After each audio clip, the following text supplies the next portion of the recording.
Salam sejahtera saya ucapkan kepada Puan Noratima, pensyarah kursus bagi ILMK 3023. Pada kali ini, saya Natalie Bella Nabiga ingin membentangkan tentang teori perkembangan moral kognitif.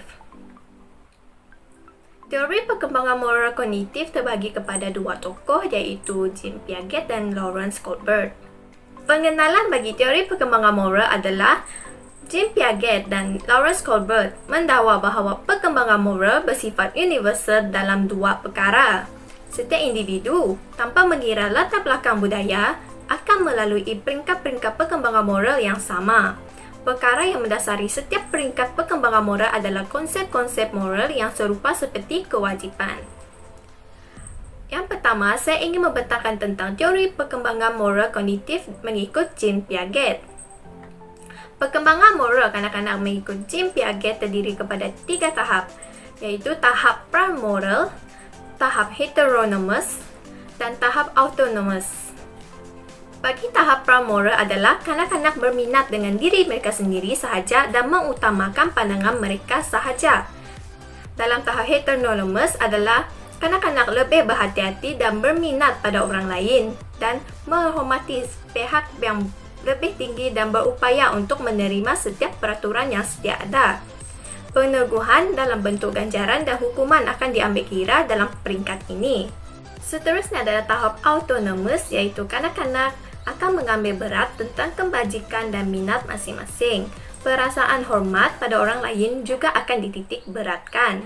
Kanak-kanak akan menganggap peraturan boleh diubah berdasarkan kerjasama dan rasa hormat pada orang lain. Keputusan moral tidak lagi pada kehendak undang-undang authoritarians, tetapi segala aspek akan diambil kira. Keupayaan melihat sesuatu perkara daripada pelbagai sudut akan bertambah serta meningkatkan keupayaan seseorang untuk mengkonseptualisasikan dilema moral. Seterusnya, saya akan membentangkan tentang teori perkembangan moral kognitif mengikut Lawrence Kohlberg. Pengenalan bagi teori perkembangan Lawrence Kohlberg adalah sumbangan Piaget terhadap pengembangan moral juga telah dikembangkan oleh Kohlberg. Kohlberg juga akan mengambil kira setiap peringkat umur daripada golongan kanak-kanak hinggalah golongan dewasa. Pada 1969, Kohlberg telah mengembangkan peringkat perkembangan moral kepada 6 peringkat. Terdapat 3 tahap penakulan moral dalam perkembangan moral kognitif Kohlberg. Setiap tahap dibagikan kepada 2 peringkat dan setiap peringkat mewakili cara tertentu seseorang berfikir mengenai dilema moral. 3 tahap perkembangan moral kognitif Kohlberg adalah tahap pra-konvensional, tahap konvensional dan tahap pasca-konvensional. Bagi tahap pra-konvensional adalah tahap bagi kebanyakan kanak-kanak berusia bawah 9 tahun dan sedikit golongan remaja dan banyak bagi golongan dewasa yang terlibat dalam pelbagai jenayah. Undang-undang dan jangkaan sosial adalah bersifat luaran pada diri seseorang dan kepercayaan apa yang betul ialah mematuhi undang-undang pihak berkuasa yang sedia ada.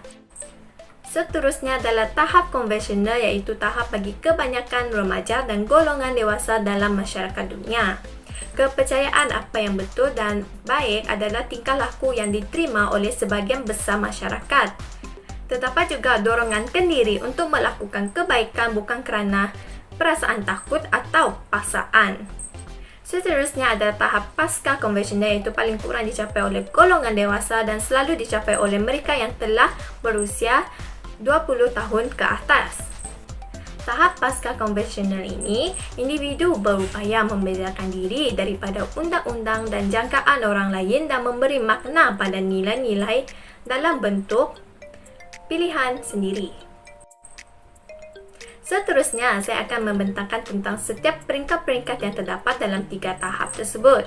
Bagi tahap yang pertama, iaitu tahap pra-konvensional, terdapat 2 peringkat, iaitu peringkat pertama dan peringkat kedua. Peringkat pertama adalah orientasi hukuman dan kepatuhan, iaitu mematuhi peraturan dan undang-undang daripada orang dewasa adalah betul.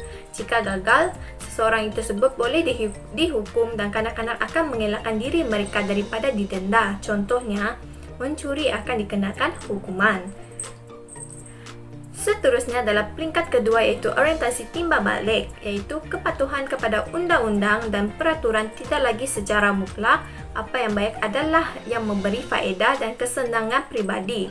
Sikap egoistik juga akan berkembang dalam diri individu. Contohnya, mencuri untuk membeli ubat ibu yang sakit dianggap wajar kerana sayang akan ibu.